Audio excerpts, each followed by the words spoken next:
muchísimas gracias por la invitación. Nos hemos dividido más o menos los contenidos entre Elida y yo. Yo voy a hablar un poquito más de IA y Elida os va a hablar un poquito más relacionado con los ámbitos relacionados con ciberseguridad, soberanía del dato, que son muy importantes con la criticidad de los datos que se manejan en un entorno sanitario. Y bueno, pues más o menos vamos a ir avanzando en este. Me tengo que disculpar a priori porque sí que a las 7 me tendré que ir para llegar a tiempo a coger el avión, pero tenemos tiempo de sobra, yo creo. Sí que os dejaré luego finalmente pues, con Elida, que Elida sí se quedará aquí durante más tiempo. Pero bueno, vamos a comenzar ya con estos contenidos, ¿no? A la hora de ponerle título, me encantaba, la verdad, porque muchas veces se habla como si de la IA fuera a sustituir a los profesionales sanitarios, pero no solo los profesionales sanitarios, se habla de sustitución en muchas profesiones, ¿no? Entonces estamos en el ámbito médico, por eso podría ser interesante un título como pero bueno, podría haber sido cualquier otro. Los temas que vamos a ir realmente viendo, perdón, porque bueno, tampoco había tanta animación, con lo cual no perdemos nada porque no hemos conseguido proyectar, pero bueno, es igual, vamos pasando slide por slide, ¿no? Vamos a hablar de lo que es realmente la inteligencia artificial, un segundo punto sobre lo que es la IA generativa, que es lo que viene realmente a cambiar un poquito el paradigma de lo que significa la aplicación real y en este momento de la inteligencia artificial, cómo se está aplicando especialmente en el sector sanitario, y que es Gemini, que es el nombre de Google para todo lo relacionado con la inteligencia artificial, ¿no? Comenzando por el principio, la verdad es que definiciones sobre qué es realmente la inteligencia artificial, pues habría que empezar a intentar definir primero qué es la inteligencia, ¿no? Es decir, y ahí en la historia cientos de definiciones de lo que pueda ser la inteligencia, más acertadas, de diferentes áreas de conocimiento, etcétera.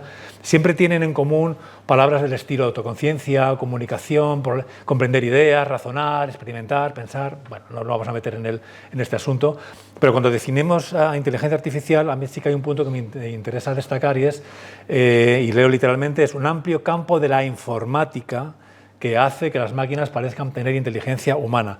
Quiero señalarlo porque muchas veces escuchamos inteligencia artificial y en un contexto que casi da la sensación de que estuviéramos hablando de una inteligencia alienígena. No, es inteligencia artificial generada por hombres, por desarrolladores de software, no los más listos probablemente, pero que sí que los resultados de lo que ahí se hace sí que se asemeja, o costaría a veces diferenciarlo de lo que llamamos una inteligencia humana, ¿no? Pero, insisto, no es una inteligencia alienígena, es algo que hacemos aquí, los humanos, ¿no? Decimos que si una máquina puede resolver problemas, completar una tarea o exhibir otras funciones cognitivas que los humanos pueden hacer, pues nos aproximamos al concepto de inteligencia artificial, ¿no? Más o menos, conviene hacer esta definición porque vamos a manejar estos conceptos permanentemente, ¿no? Conceptos clave que a lo mejor muchos de los aquí presentes ya los conocéis, otros no tanto, pero es difícil hablar a una audiencia pues, heterogénea, pero sí que es importante que veamos esto como una especie como de muñecas rusas, ¿no? Una encima de la otra. Inteligencia artificial es el nombre que le damos a todo este ámbito, toda esta conversación que estamos teniendo. Si nos empezamos a meter un poquito más, hablamos de Machine Learning, donde ya es un subcampo específico de la inteligencia artificial, donde las máquinas aprenden a reconocer matemáticamente patrones, a diferenciar a partir de datos de entrenamiento, a partir de ejemplos, etc. Si entramos un poquito más dentro del Machine Learning y nos vamos al Deep Learning, ahí ese aprendizaje de máquinas se hace intentando simular el funcionamiento del cerebro humano. Es cuando se hablan de redes neuronales, es la unidad básica de computación. Y eso, desde luego, es muy complejo lo que ahí ya ocurre, pero lo llamamos Deep Learning y ese es el que nos está realmente permitiendo profundizar y parecernos en algunos aspectos a muchas capacidades que hasta ahora solo estamos asociando al ser humano, ¿no? Y dentro del Deep Learning, y esto es lo que más es lo más actual, son los modelos generativos. Ya es un tipo de red neuronal muy específico, que se llama Transformer, que es capacidad de generar nuevo contenido y vamos a hablar, no voy a adelantar, vamos a hablar luego posteriormente de ese tipo de red, ¿no? Que es la realmente más relevante en este ámbito, ¿no? Muy sencillito, esto no es más que una pequeña. Y perdonad, insisto, si algunos sois expertos en estos ámbitos, pues a lo mejor es una obviedad, pero sí que conviene que más o menos nos pongamos todos en la misma línea. En una programación clásica, lo más sencillo es una calculadora, se me ocurre, una calculadora donde hemos programado la función suma en esa cajita que aparece ahí, punto, ¿no? Esa tiene de datos de entrada una serie de datos, el 2 y el 3, una serie de programas, reglas, un algoritmo, que es el algoritmo suma, y tenemos un output, que es el 5. Es sencillo, es 2 más 3 igual a 5. ¿Qué ocurre si además, si quisiéramos pedir algo más a esta máquina que simplemente sumara? Por ejemplo, que reconociera imágenes, que reconozca un gato. Podríamos decir, bueno, ¿qué tipo de programa puedo meter en esa máquina? Puedo definir a priori, eso es importante, a priori, para reconocer imágenes que sean gatos. Digo, bueno, pues a ver cómo parametrizo ese gato. Digo, a lo mejor la cabeza es una esfera, soy capaz de poner la fórmula de una esfera, las orejas son triángulos truncados por arriba, podría ser el cuerpo, no sé ni cómo definirlo, algo, también un trapecio truncado, etcétera. Es decir, las posibilidades de error realmente son bastante grandes, ¿no? Y más, sobre todo, yo creo que si hablamos de gatos, ¿no? A ver cómo vamos a predefinir realmente esa imagen, ¿no? Con lo cual, lo que se hace realmente es, en el Machine Learning, es a ese elemento le vamos a alimentar con datos y le vamos a decir lo que es un gato y lo que no. Va para que aprenda, para que el output sea el algoritmo, que ya se genere y aprenda a identificar patrones de lo que es un gato y lo que no es un gato. Y habrá muchas características que, según se va iterando, se vayan sumando a esa definición de gato. Lo cual hay que entrenarlo con millones y millones de datos. Esto es algo muy importante para que realmente esto tenga una utilidad, ¿no? Y más, sobre todo, insisto, si hablamos de gatos. Fijaros aquí cómo vamos a diferenciar gatos de muffins, ¿no? Que aparece por ahí, ¿no? Alguien decía, no, pero es que son gatos, los gatos son así, los perros son más fáciles, ¿no? Bueno, ahí tenemos los perros, a ver cómo los distinguimos también de las magdalenas, ¿no? O sea, no es sencillo. Nos costaría, nuestra capacidad humana, incluso en algunas imágenes, tenemos que mirarlo 2 veces para detectarlo, ¿no? Pero bueno, los perros son tontos, los perros es más fácil, ¿no? ¿Cómo diferenciamos un perro de una fregona, ¿no? Parece que esto no requiere demasiado entrenamiento, ¿verdad? Bueno, pensémonoslo un par de veces, ¿no? Realmente, es decir, es una broma, pero que hace falta mucho esfuerzo para realmente que una máquina adquiera las capacidades cognitivas y las capacidades en este caso, de identificación de imágenes que tenemos el ser humano, además de forma simultánea con otra serie de capacidades. Estamos permanentemente reconociendo texto, reconociendo vídeo, pensando nuestro propio algoritmo de pensamiento. Es decir, funcionamos en un entorno multimodal, que la palabra multimodal es muy importante en este contexto, ¿no? Más cosas importantes es, acordaros, hablamos de Machine Learning y luego la parte de Deep Learning. Estamos intentando simular los informáticos. Yo no soy informático, yo soy físico, pero sí que soy un intruso y trabajo en el ámbito de la informática, ¿no? Entonces estamos intentando simular el comportamiento el funcionamiento de una neurona, obviamente en sus características más hiperbásicas. ¿Qué es lo que nos interesa realmente de ese funcionamiento? Pues además, esto es un homenaje a Ramón y Cajal, esta es la primera representación de una neurona, donde solo nos interesa exclusivamente lo que es dendritas como input de diferentes entradas, soma, ahí va a haber algún tipo de proceso y un axón que nos da un tipo de salida. Es lo único que nos interesa, dendritas, soma y axón. Soma sumariza la actividad conjunta de dendritas, las pasa al axón. Cuando más actividad tenga las dendritas, más actividad llega al axón. Pero esto la neurona no vive sola y lo importante es que está conectada con millones y millones de neuronas y esto es fácilmente reproducible en el ámbito informático. Es un poco por lo que nos resulta interesante en el ámbito informático intentar simular cómo funciona una neurona. En cada una de esas conexiones entre una dendrita y el axón de la siguiente neurona, esas sinapsis, esas conexiones neuronales, cada una tiene un potencial diferente, tiene un peso diferente. Tendremos conexiones más o menos débiles, fuertes, etcétera, de entre 0 y 1.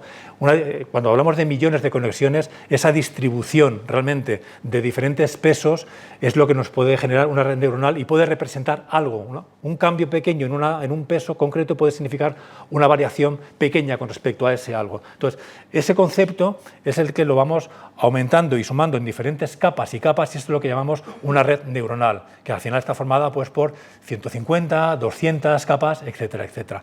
Esto ya vamos aproximando que simular esto en un ordenador es brutal. O sea, la capacidad que tenemos del ser humano aún es muy elevada. Y reproducir esto computacionalmente es una exigencia que hasta hace muy poco tiempo no ha estado de alguna forma más o menos accesible. Aún así, se suele decir que representar todas las capacidades del cerebro de un ser humano requeriría un computador más grande que el que existe actualmente, que es un computador que hay en Japón, con unas capacidades enormes, pero que habría falta, y ese computador sería capaz de representar el funcionamiento del 20% de un cerebro humano. Es decir, estamos aún muy lejos de intentar siquiera imitar 100%, pero hay actividades concretas que sí podemos empezar a jugar con ellas y un poco en lo que se está basando la inteligencia artificial, ¿no? En estas redes neuronales, pues cada una de las capas irían identificando algunas de las piezas de un gato. Algunas de las redes identificaría que eso es una caja y que lo que hay al lado es ropa y que eso que tiene pelo ahí encima en esa imagen, pues que a lo mejor ese sí es un gato, ¿no? Pero a lo mejor eso ya ha sido una deducción de la capa número 50 de esa red neuronal, ¿no? Esto es un poco el concepto del deep learning.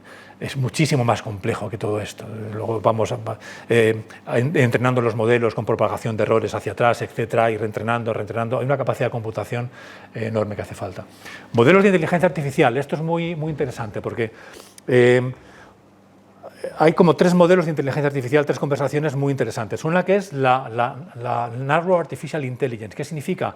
Inteligencia artificial que es capaz y sobrepasar con mucho las capacidades humanas en ese ámbito, pero que solo vale para eso, solo vale para una cosa. Por ejemplo, reconocimiento de imágenes, procesamiento del lenguaje natural.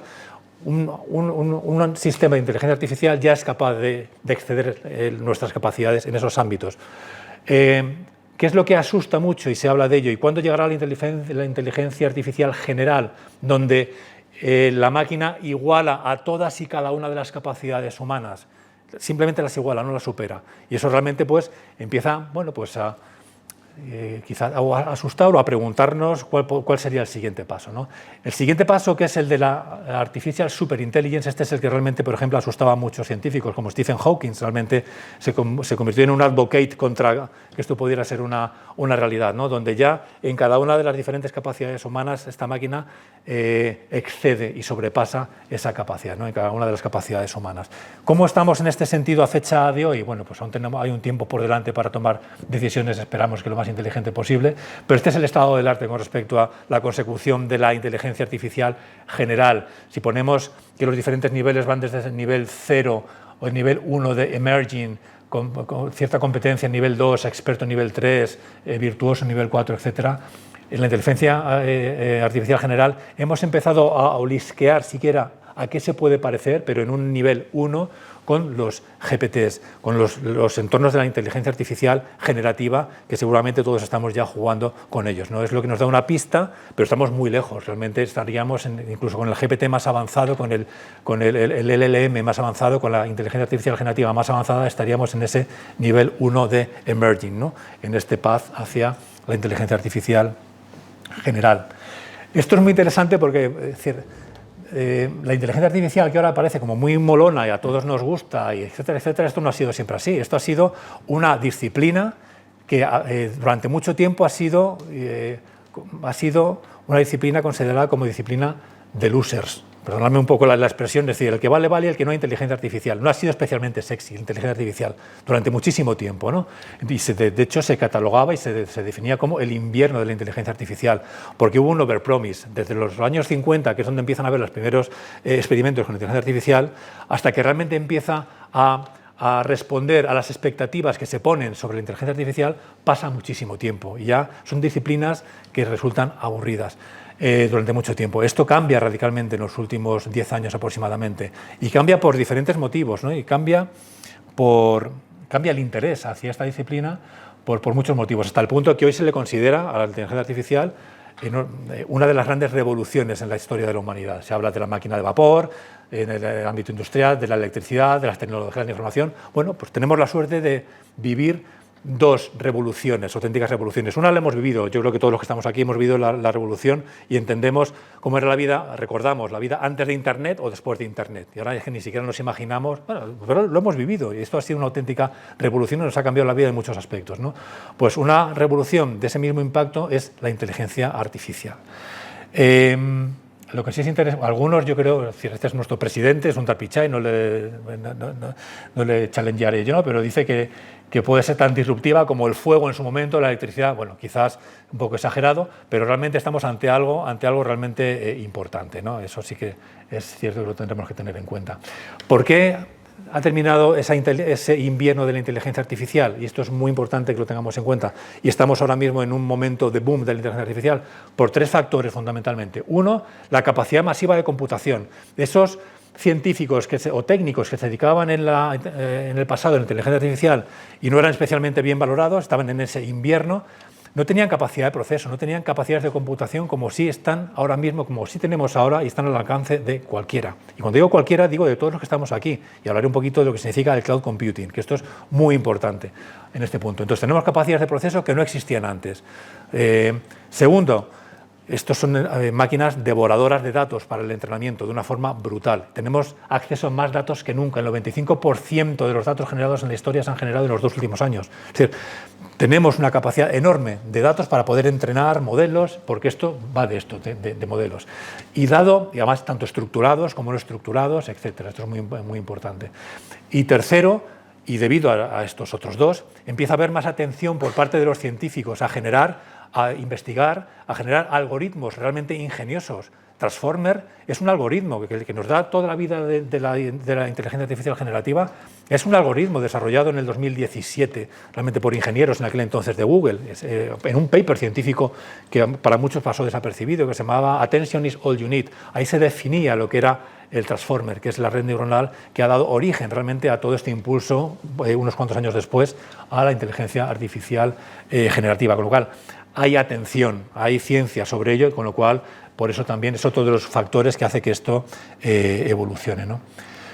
Y se convierte en una disciplina, como contaré luego posteriormente, incluso merecedora de premios Nobel, como ha ocurrido en este año, en el Premio Nobel de Física y el Premio Nobel de Química. Perdón, no sé qué he hecho.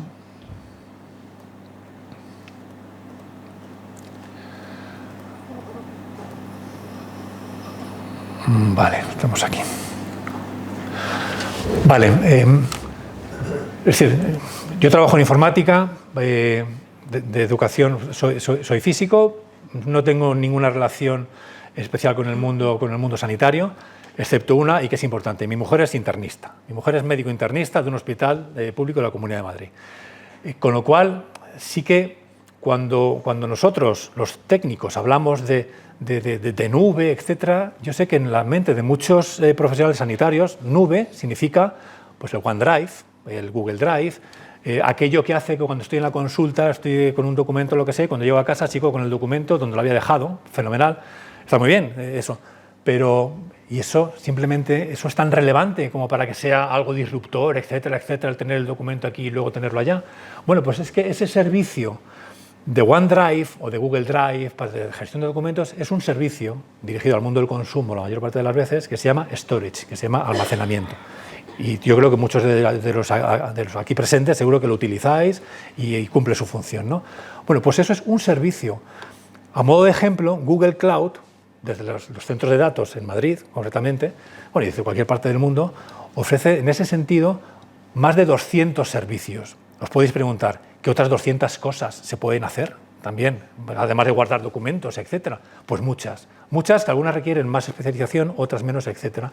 Pero hay muchos servicios que os permiten utilizar capacidades de inteligencia artificial que hasta hace unos años antes estaban fuera del alcance de cualquiera. ¿Por qué? Porque hacía falta capacidades de proceso que no estaban en cualquier centro de datos de cualquier universidad, o si estuvieran en una universidad había que pedir hora para poder utilizar capacidades de computación de tal o cual centro, ¿no? Ahora todo eso está accesible en la nube. Por eso la nube es tan importante a la hora de hablar de transformación, de hablar de digitalización, de hablar de impulso, de creación. No sé, porque esto ya no se trata de que vengamos aquí ahora los listos de Google a contaros los buenos que somos y las cosas que hacemos. No, lo importante es las capacidades que se os ponen, tanto, nosotros hablamos en el nombre de Google, pero si aquí estuviera otro hiperscaler, como los llamamos proveedores de nube, Microsoft, AWS, etc., sería una conversación en este sentido muy parecida. Capacitaros a tener posibilidades de hacer cosas muy importantes y muy potentes simplemente a través de los accesos, igual que accedéis al storage, al OneDrive, etcétera, a capacidades mucho más sofisticadas, porque todo esto son a través de una consola que podéis hacer, jugar, entrenar, generar modelos, etcétera, y adaptarlos a vuestro caso de uso que realmente os sea relevante. Por eso, la profesión de informática en el ámbito sanitario es una de las primeras cosas que yo también veo cuando converso con mi mujer al respecto, etcétera. Pero ¿tenéis algún científico de datos? Es decir, el tema informático no es solo el que os levante la wifi que se ha caído en el hospital o donde sea, no, es que tiene que haber un conocimiento y una actitud hacia toda esta parte quizás mucho más relacionada con el mundo del dato, con el mundo de la ciencia del dato, ¿no? Porque es de los que van a sacar más partido a estas capacidades, ¿no? Entonces, perdonar todo este inciso con el tema de nube, por ejemplo, me parece que era importante que entendiéramos por qué es relevante, ¿no? La IA generativa o el cambio de paradigma. La de IA, la IA generativa. ¿Esto qué es?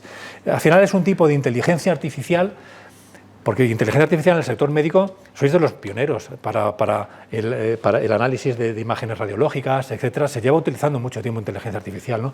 Pero esto es algo diferente. Esta genera nuevos contenidos, genera algo nuevo. Además de que la inteligencia artificial habitual detecta, predice, etcétera, esta genera nuevas cosas. ¿Qué genera? Texto, imágenes, música, audio, vídeo, cualquier cosa que sea reproducible en bits. Prácticamente, es decir, todo es capaz de reproducirse en bits, ¿no? Basándose en lo que ha aprendido en contenidos existentes. Es decir, la inteligencia artificial, aquí podríamos poner cualquier verbo, es capaz de escribir, escribe, la generativa, inventa, diseña, aquí es la única animación que tenía, ¿no? Pero la pongo aquí un poquito punto por punto, resume, automatiza, transforma, prácticamente cualquier verbo que podáis poner aquí tiene alguna conexión con la inteligencia artificial generativa, por eso lo hace tan relevante. Esto es el diseño es un poquito regular. Ponía esta imagen de una especie como de mago haciendo un gran truco porque es lo que es. La inteligencia artificial generativa, y además tenéis en mente, pues en el mundo Google se llama Gemini, en el mundo ChatGPT, etcétera, etcétera. Fijaros que lo que realmente... Esto es un gran truco de magia, de cómo adivinar la próxima palabra cuando has sido entrenado con trillones de datos y sabes que más o menos las probabilidades de que la siguiente palabra a esta otra sea esta y no otra.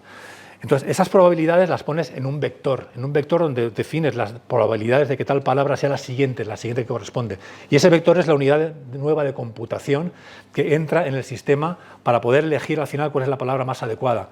Por poner el ejemplo más absurdo, si yo ahora mismo digo, estamos en un máster de inteligencia artificial en la ciudad de, pues obviamente, evidentemente, la siguiente palabra al 99,9% en ese vector, la que más probabilidades tiene es que la palabra sea Granada. O sea, tendrá 99,9999. Tendrá 0,00001 la palabra micrófono, seguro.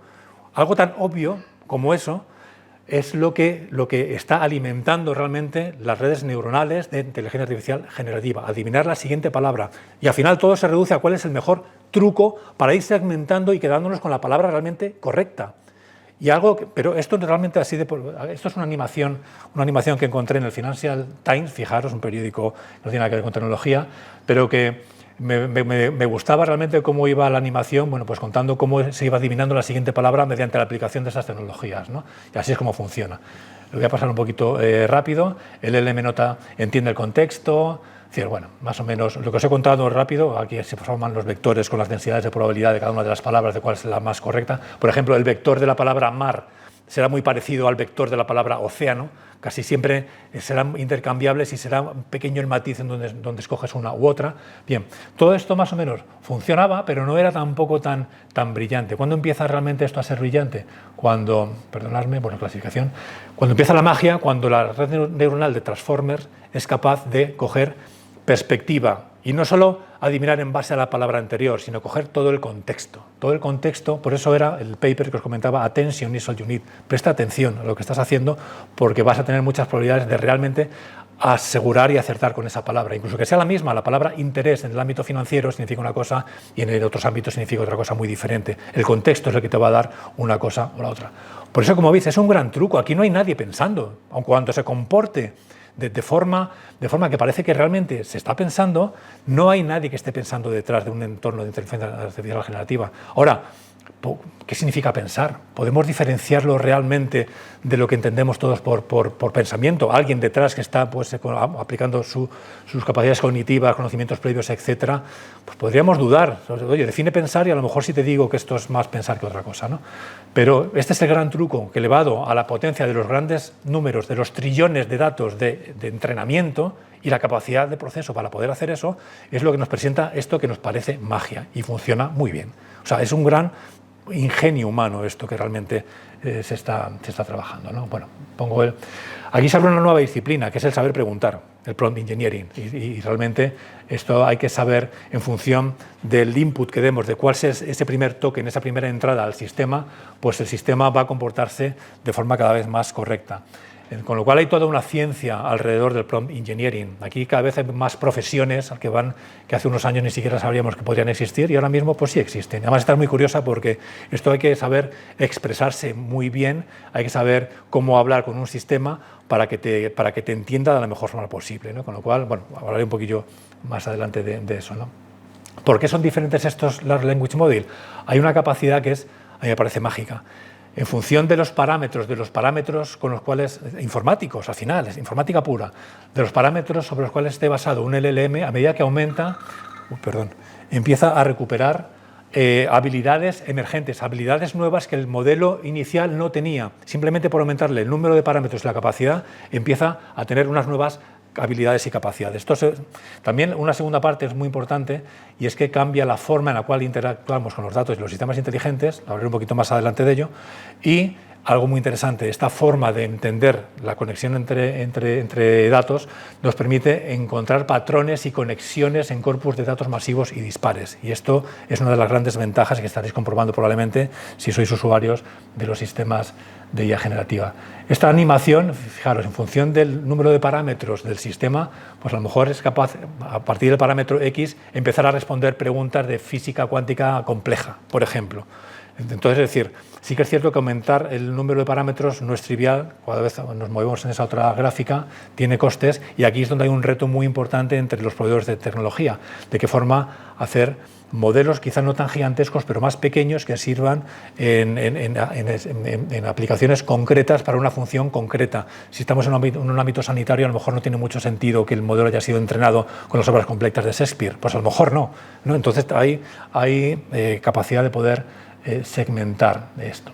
Usos de la IA generativa. No hay una sola disciplina que no esté utilizando y que no tenga capacidad de utilizar la IA generativa.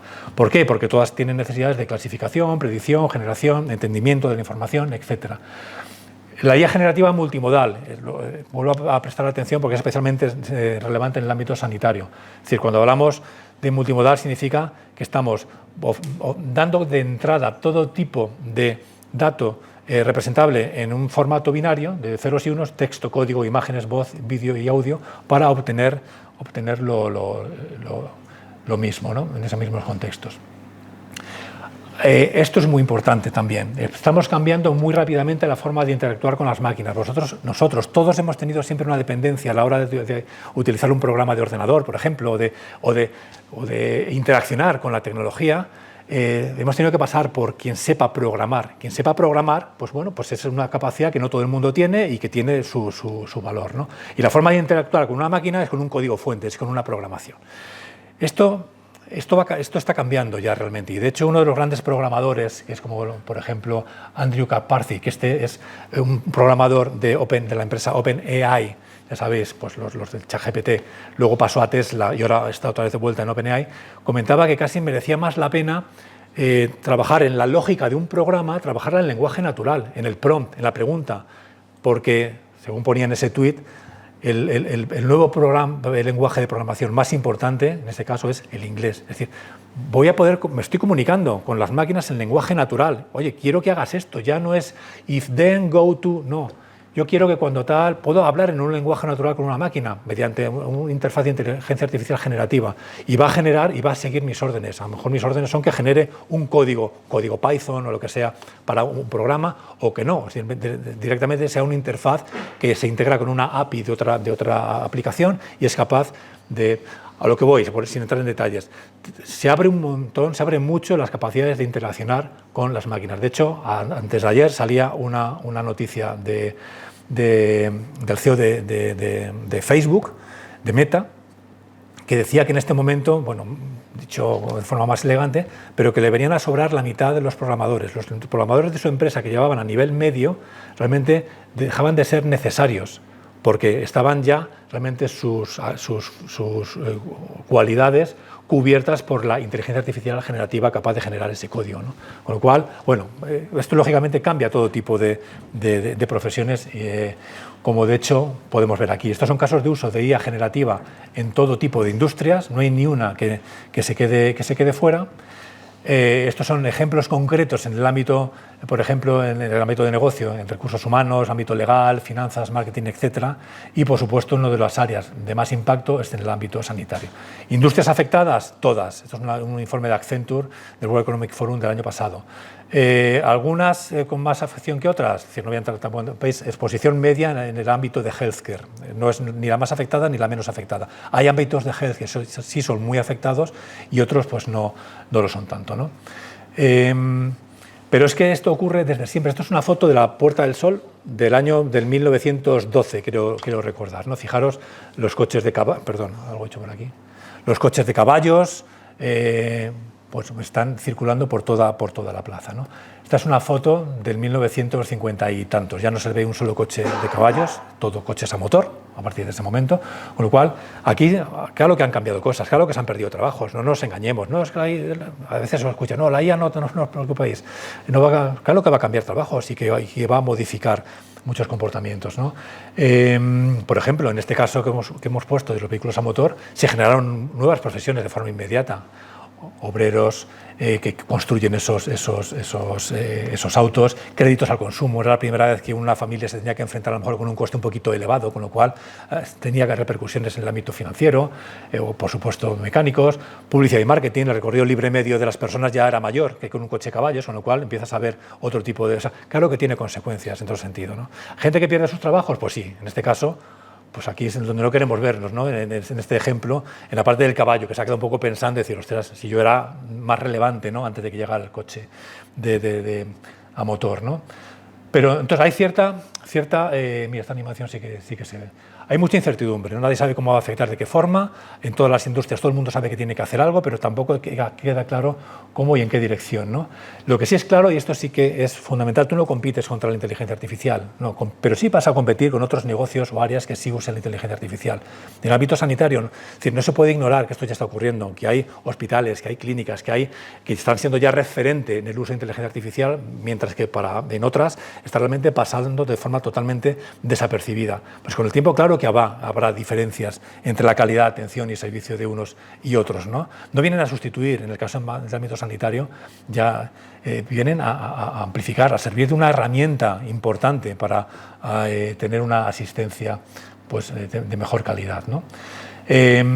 Esto, adoptando la definición profesional, ¿qué se puede hacer? Hay tres cosas que son fundamentales y van en diferente nivel realmente también de relevancia, ¿no? Una, utilizar habilidades lingüísticas para formar LLMs. Es decir, yo esto muchas veces bromeo con mi hermano es abogado, yo soy físico, uno de letras, otro de ciencias, siempre le digo, mira, es que ahora mismo la gente que mejor se exprese, que sea capaz de establecer conversaciones con más contenido, más estructuradas, va a ser capaz de establecer mejores prompts, de acuerdo a estos sistemas, que es algo muy importante. Es que del éxito de esos prompts depende mucho el resultado que se obtenga de estos sistemas, con lo cual es algo realmente importante. Otro punto, aprende a utilizar las herramientas que ya existen, estos ChatGPTs, estos Geminis, estos Notebook LM, es decir, cosas que están ya dirigidas al mundo para poder usarse sin tener que construirlas tú, utilizarlas, hay que saber que existen y de qué forma manejarlas. Y un tercer punto más complejo es, ya lo más sofisticado, es lo que os comentaba, acceder a través de estas capacidades de nube que os comentaba, esos 200 servicios, pues hay como 10 o 12 que tienen que ver explícitamente con la inteligencia artificial, que eso ya sí que te permiten, de forma un poquito más elaborada, adaptar el caso de uso específico para el ámbito que a ti te resulta de interés. Y eso es algo que realmente también está ahí a la espera de que sea un camino que se transite, ¿no? La IA generativa en el sector salud. estos son los, es decir, por lo general, estos son los 3 puntos que siempre nos encontramos con que es donde más puede aportar esta IA generativa, ¿no? Se habla mucho de reducir el agotamiento de los médicos, el burnout famoso, y aumentar la eficiencia. Perdón. Se habla mucho de aumentar la atención alrededor del paciente y también de los avances en la investigación, desarrollos médicos, la gestión de la enorme cantidad de información. Yo lo veo en mi casa, es decir, la enorme cantidad de información permanentemente que manejáis de forma estructurada, no estructurada, etcétera. Las necesidades de tener que estar al día en tantísimos ámbitos es que es prácticamente imposible. Sois probablemente de los colectivos que más información manejáis y con más necesidad de actualización, ¿no? Imaginaros un sistema, y estas son pruebas que ya se están haciendo en muchas clínicas, cuando hablamos de reducir el agotamiento, imaginaros un sistema de inteligencia artificial. No sé si hay luego un caso al respecto, me estoy adelantando. Sí, quizás, por ejemplo, estos son los casos de uso de los sistemas entrenados específicamente en el ámbito de la inteligencia artificial. En el mundo Google se llama MEDLM. Algunas aplicaciones tienen que ver con la conversación avanzada en el ámbito médico. ¿Qué significa? No sé si sabéis que existe un libro que me contó un colega en una ocasión en Estados Unidos que se llama El médico no me mira a los ojos, en Estados Unidos, que viene de alguna forma, bueno, pues a poner de manifiesto pues lo que ocurre realmente cuando estás en una consulta y ves quizás al médico más pendiente de no perder de tomar notas mirando el ordenador y rompiendo un poco la conexión y la conversación con ese paciente, ¿no? Entonces, la inteligencia artificial generativa tiene la capacidad de poder escuchar lo que está ocurriendo en un entorno además entrenado en el ámbito de corpus de conocimiento médico, de escuchar lo que está realmente ocurriendo, ser capaz de transcribir lo que sea necesario, no solo transcribir, sino interpretar, e incluso, a medida que eso va ocurriendo, proponer al propio médico si sería relevante hacer una cuestión u otra a ese paciente, porque está entrenado en el corpus de conocimiento médico más amplio, muy amplio, con lo cual no viene a sustituir, pero sí que viene como una herramienta realmente a ayudar. Y como finalización de esa conversación se puede generar un informe en lenguaje que entienda el paciente, que a veces eso es algo que los pacientes, muchas veces y cuando estamos en esa función de paciente, pues nos topamos con que no tenemos ni idea realmente de lo que realmente se nos ha querido explicar, porque claramente no ha sido escrito pensando para nosotros, sino a lo mejor para el sistema o para otros profesionales, ¿no? Entonces se puede generar información dirigida directamente al paciente, como para los récords que tengan que establecerse dentro del sistema, del propio sistema hospitalario, ¿no? Entonces, conversaciones avanzadas en el ámbito médico, respuesta a preguntas complejas, ahora os contaré un ejemplo al respecto, búsqueda de inferencia de textos médicos complicados y no estructurados, son los casos de uso más inmediatos, ¿no? Redacción de respuestas cortas y largas a diferentes audiencias, resumen de documentos, integración, etcétera, etcétera, ¿no? Fijaros, el Gemini 2.0, este es el sistema de Google entrenando en el ámbito médico, es capaz de responder al el MIR americano, que es el USMLE, que el aprobado está con 60%, y es capaz de responder a preguntas complejas tipo MIR, en el ámbito americano, es donde se ha hecho en estas métricas, y sacar un 85,4%, que está catalogado como nivel de experto. Preguntas, por ejemplo, esto es un caso, una de las preguntas, el estilo USMLE, permítanme, la leo. Perdonadme si no pronuncio algo mal, no es mi ámbito. Es decir, una mujer de 32 años acude al médico por fatiga, sensibilidad en los senos, aumento de la frecuencia urinaria y náuseas intermitentes durante 2 semanas. Su última menstruación fue de 7 semanas. Tiene antecedentes de un trastorno convulsivo tratado con carbamazepina. El examen físico no muestra anomalías, una prueba de embarazo es orina positiva. ¿Cuál de las siguientes complicaciones corre el mayor riesgo que el niño desarrolle? Displasia renal, meningocele, hipoacusia neurosensorial, carcinoma vaginal de células claras, tal. La respuesta del sistema, la carbamazepina. Mira que lo he ensayado con mi mujer, esto, a ver, carbamazepina, cuesta decirlo, es un medicamento anticonvulsivo que se ha asociado con defecto del tubo neural o defectos neuronales. La respuesta correcta es la B. Es decir, no es simplemente que el sistema diga, dime los huesos del cuerpo humano, no, es relacional, está cogiendo diferentes áreas de conocimiento y es capaz de llegar a ese diagnóstico diferencial en este sentido, ¿no? Que ha mostrado habilidad de compresión, recuperación de conocimientos médicos, manejo. Esto es un sistema que puede ser interesante como apoyo a un médico que esté analizando un paciente, ¿no? Antes de esto ponerlo en marcha, o sea, los sistemas, desde luego, un mal diagnóstico de este sistema pues tiene su peligro, tiene su peligro. Nunca se pretende que esto sea el que dé el diagnóstico final, insisto, es ayuda al médico, ¿no? Pero sí que antes de que esto se ponga en marcha pasa por diferentes ejes de revisión de, oye, ¿cuál es el alcance de un posible daño? La comprensión lectora ha sido correcta, son correctos los pasos del razonamiento, las incorrecciones en la comprensión lectora, esta respuesta omite información importante, cuál es la probabilidad de un posible daño, es decir, cada uno de estos ejes tiene un desarrollo dentro de las áreas que desarrollan estos sistemas dirigidos al ámbito médico, ¿no? Esto es del New England Journal of Medicine, lo cogí hace un año. Bueno, es también una conversación realmente entre paciente y médico, y él va tomando nota y va generando una nota médica, y también posteriormente el sistema, lo interesante es que le dice que en el mismo prompt se le dice, oye, en este resumen que has hecho, ¿has incluido información que no ha sido expresamente manifestada por parte del paciente? Si es así, señálamela, para evitar cualquier tipo de alucinación. Y el sistema dice, pues mira, sí, mira, el IMC lo he calculado, en función de qué dijo tal, y pues me he tomado la licencia de calcularlo. Fenomenal. Te puedo ir diciendo las cosas que realmente no estaban dentro del contexto de la conversación y las para que también sea el objeto de mayor atención, ¿no?, por parte del médico. Esto cogí 3 artículos del New England, que sé que el New England nos gusta mucho a los médicos, lo sé también, ya lo digo, por mi mujer, y el propio sistema de inteligencia artificial le pedí que hiciera un resumen de aquellas conclusiones más importantes de estos 3 artículos que iban los 3 sobre el uso de la inteligencia artificial en los sistemas de salud, ¿no? Y sus conclusiones eran, pues, que es un potencial para mejorar interpretaciones diagnósticas y ayudar a los médicos en la toma de decisiones, potencial para revolucionar la prestación médica y atención a pacientes, integración de la IA en la práctica clínica debe estar liderada por la educación médica, uso de chatbots en la formación médica y necesidad de que los facultados de medicina adopten su plan de estudios para incorporar la IA, respuestas relevantes, riesgo de información incorrecta o inexacta, lo que podría llevar a decisiones médicas erróneas, confianza excesiva sin una verificación adecuada, etcétera. O sea, tenía cierto sentido, ¿no? Bueno, forma parte de la conversación médica, vosotros lo sabéis mucho mejor que yo, hasta qué punto usar este tipo de sistemas. Esto lo hice ayer directamente, y insisto, de nuevo pidiendo, ya os acabo de desvelar cuál es el hospital de mi mujer, de la Universidad de Infanta Sofía, Madrid, y ella trabaja en temas de enfermedad tromboembólica. Estos 3 documentos son los 3 últimos documentos de protocolos de actuación en función de diferentes, en el ámbito de enfermedad tromboembólica, en función de diferentes circunstancias, ¿no? Pues cuando hay un cáncer de por medio, cuando se está hablando de extremidades superiores, cuando se está hablando, es decir, estos 4 protocolos, y fijaros, el primero incluso está en borrador, pero porque me lo hizo llegar, ayer no está ni siquiera publicado, ¿no?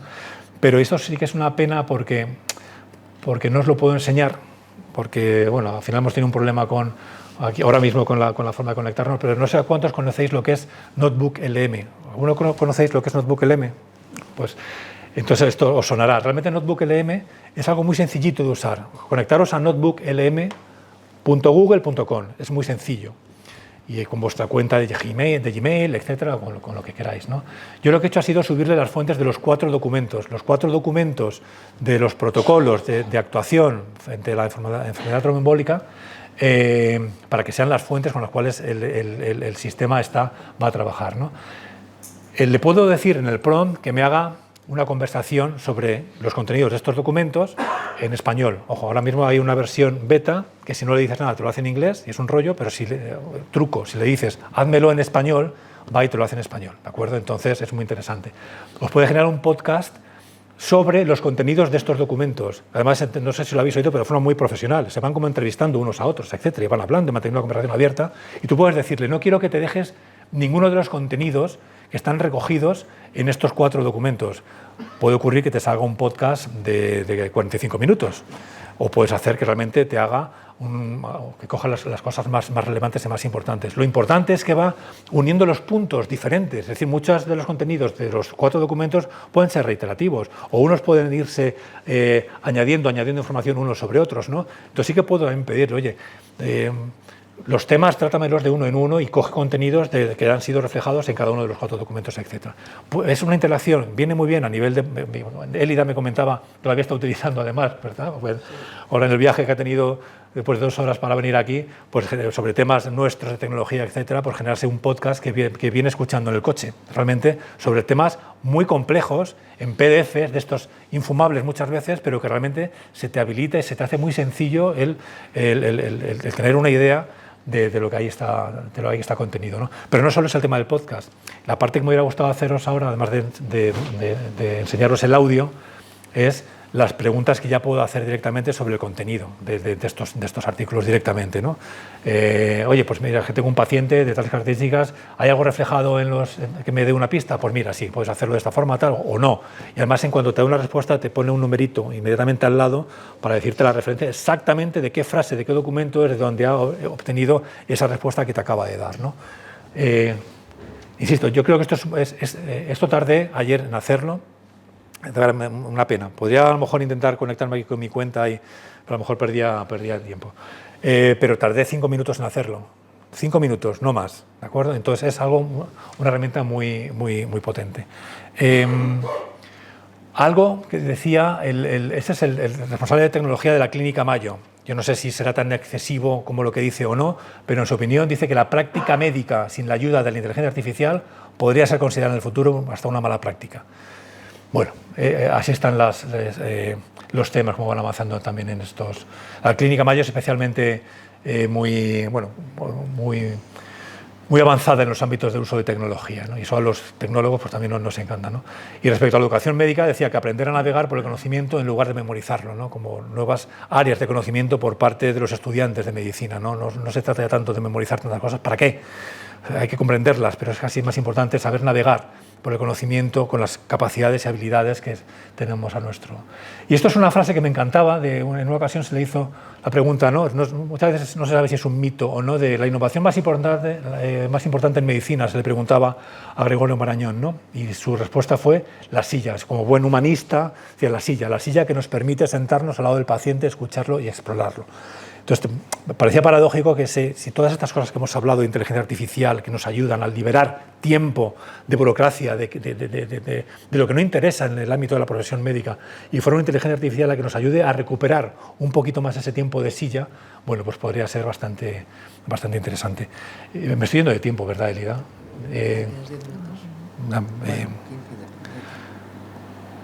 Bueno, y si voy para atrás encima no sé qué he hecho. Perdón.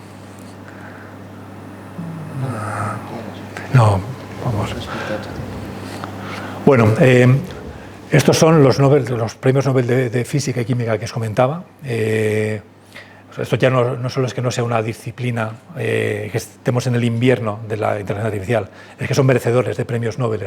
Premio Nobel de Física y Premio Nobel de Química. En el caso de Química son 2 personas de Google DeepMind, por un proyecto muy concreto, que es el AlphaFold, muy relacionado con el ámbito de la investigación médica. Y es la caracterización de hasta 200 millones de proteínas simplemente de su forma, de la forma tridimensional que adquieren esas proteínas solo en base a la cadena de aminoácidos que las conforman. Eso, los que entendéis de estos ámbitos, que sois vosotros y no yo, es muy importante en el ámbito de la investigación farmacéutica, en el ámbito médico, y de hecho se estima que esto ha supuesto un avance de investigación, además está totalmente de forma abierta, aquí no hay ninguna licencia por detrás y podéis trabajar en ello, y se ha supuesto un avance de 400 millones de años de investigación si se hubiera seguido al ritmo previo de caracterización de proteínas en base a sus cadenas de aminoácidos, ¿no? Bueno, ha sido pues, objeto de ese premio Nobel. Esto se habla de la siguiente frontera, poder modelizar el sistema inmune. Bueno, pues eso es uno de los retos que tiene, ¿no? Principios éticos, muy importante en el uso de la inteligencia artificial. Pero quiero pasar un poquito rápido por ello. Este es el mundo ya Google, aquí voy a ser muy rápido, es la parte, esto es lo que nos paga el sueldo, Gemini. Bueno, ya lo hemos hablado anteriormente, multimodal, esto es lo más importante, y una ventana de contexto muy amplia, ¿no? Que es la que aparece aquí. ¿Por qué es importante el mundo multimodal en el ámbito, especialmente en el ámbito sanitario? Porque fijaros, cuando hablo de multimodal, y digo varios modos, vídeo, texto, imágenes, audio, fijaros la cantidad de contenidos que podéis añadir en el ámbito médico cada uno de estos ámbitos. En el ámbito del vídeo podéis, para el ámbito de telesalud, de educación de pacientes, formación clínica, análisis quirúrgico. En el texto, documentación clínica, imágenes, radiología, audio, ese escriba virtual, etc. El poder contemplar todos estos contenidos en diferentes modos, de una única forma, y chutarlo a un sistema de inteligencia artificial que es multimodal, que es lo que está esperando texto, vídeo, audio, y tiene capaz de relacionar todo ello, pues desde luego, si a eso le dotamos encima de un razonamiento avanzado, que es el que aparece ahí, pues tenemos posibilidades de que realmente esto nos esté siendo de muchísima utilidad. Os ahorro esto porque todo esto...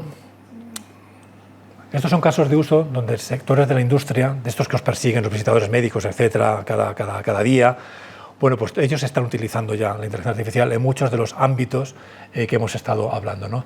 Aquí estas slides las vamos a dejar, desde luego, sin ningún problema, con lo cual no voy a entrar en detalle, porque luego aquí, a continuación, os describo cada una cada uno de los usos que están haciendo en estos ámbitos de inteligencia artificial generativa todas estas empresas, ¿no? Y voy a dar paso a Elida, pero aquí lo más importante es que las conclusiones son, la IA generativa, ¿no? Primero, no es una moda, es decir, creedme, es necesario incorporarla en el mundo profesional. Se puede ser protagonista del cambio, se llama nube, no es una locura. El futuro del médico pasa por aumentar sus capacidades con la IA, ayudando a mejorar diagnósticos, tratamiento, etcétera, etcétera. Y hay algo muy interesante, siempre que hablamos de sector sanitario, siempre viene a colación el tema de protección de la información, el tema de la protección del dato, la alta sensibilidad de la información, las necesidades de protección de esa información que son exigibles. Y muchas veces, por miedo a no saber si las cosas se están haciendo de forma correcta, se decide no compartirlo. Directamente no, la ley de protección de datos, y en base a eso ya pues no se comparte. No, es que no es así, es que de hecho ahora mismo hay un entorno de datos sanitarios en la Unión Europea que realmente están habilitando el uso secundario de datos precisamente para investigación, de forma correctamente anonimizada, etc. O sea, se pueden hacer muchas cosas con el dato sanitario, pero lo que no se puede hacer, lo que no es recomendable, es que se utilicen herramientas dirigidas al mundo del consumo, porque esas no tienen las capacidades de protección de la información que sí tienen los entornos profesionales. Por ejemplo, contarle cosas a ChatGPT, tal cual, pues no es lo más recomendable, sinceramente, y de hecho en algunos países, hasta en Italia al principio, recuerda que se prohibió el uso de ChatGPT por la filtración y la transferencia internacional de datos sensibles a otros ámbitos. Pero hay formas profesionales de hacerlo, tanto en el ámbito de mis competidores, como es ChatGPT, Microsoft, etcétera, como en el ámbito de Google. Tampoco es recomendable que cojáis el Gemini directamente para el mundo del consumo y empecéis a jugar, a meter datos sensibles de pacientes. Es que no hace falta, es que hay ámbitos que son específicos para el ámbito más estricto en cuanto a la protección de la información. Eso lo llamamos dentro de Google soberanía digital. Y es ese ámbito de lo que os va a estar hablando pues ahora mismo en este tiempo Elida. Y yo me siento muchísimo, que son las 18:57, me tengo que ir al aeropuerto y me sabe mal el dejarte ya con todo. Pero bueno, más o menos hemos completado las cosas que os queremos completar en la parte de IA, ¿vale? Muchas gracias.